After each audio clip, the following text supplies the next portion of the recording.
Buttonwood Park, New Bedford is the site for the 4th anniversary of the Walk with the Doc. Even though the weather is a little blustery, the hardcore walkers are out in force as usual.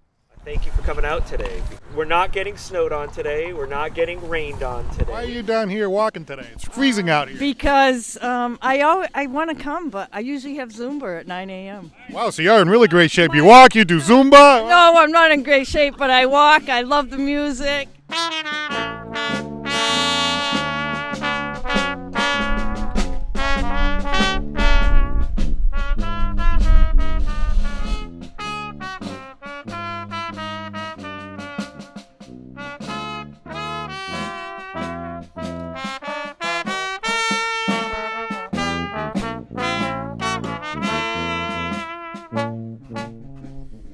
Joined here by Dr. Mike Rocha. This is the famous Walk with the Doc. But before we start, we have to have a talk with the doc.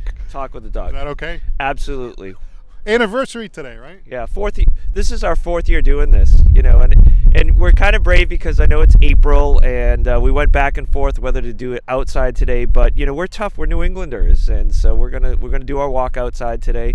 Yeah, 2014 was the first one that we did in April, and it's exciting that we've kept it going. We were doing it once a month, but now we're doing it once a week. So we've got a couple other doctors that are participating, so we're pretty excited. This thing is spread, right? A lot of locations around the globe, around the United States, everywhere, right? Yeah, so about 2 years ago, we partnered up with the National Walk with a Doc, which is Dr. David Sabgear. He's a cardiologist in Ohio. And similarly, he felt that we weren't getting enough done in the office with just the pills and procedures, so he started walking with his patients. He's actually got over 300 international sites now. People need to just move their bodies, and some people like to dance, some people like to swim, some people like Zumba, some people like to walk, and whatever it is, you've got to be able to put it on your calendar and make sure that it's a priority. Well, let's talk about the nutrition part, because that's a work in progress for a lot of people like myself. Right. We met for coffee before that. You didn't see what I had before you got there.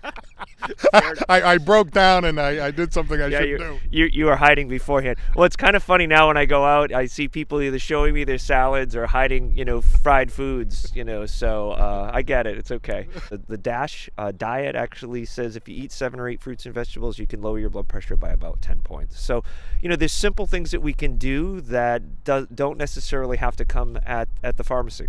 What about throwing back a glass of wine every once in a while? Like, there's some controversy there, but anytime you hear something like, "Oh, that's good for you. You can do that. You can have a glass of wine." What does the doc say about that? Yeah. So in general, most of the data, most of the studies say that a glass or two of wine or alcohol a night are probably cardioprotective or protective for your heart, as best we can tell. But there's actually a big study that's going on right now I think it's going to be completed in the next 5 years. That one doesn't say the opposite, does it? They're trying to look at it. No, there's no data on it yet, but they are trying to look to see if what exactly it does for the heart. And of course, we got the South Coast Brass Band ready to play today. I see you doing a little tune-up over here. Yeah. No. So I've got we've got the mini brass band today to try to kick it off and try to get people's feet moving, because again, music is medicine as well. So one of the most important things is that if we can all get people to come out and continue to come together as a community, I think that we can make a big impact.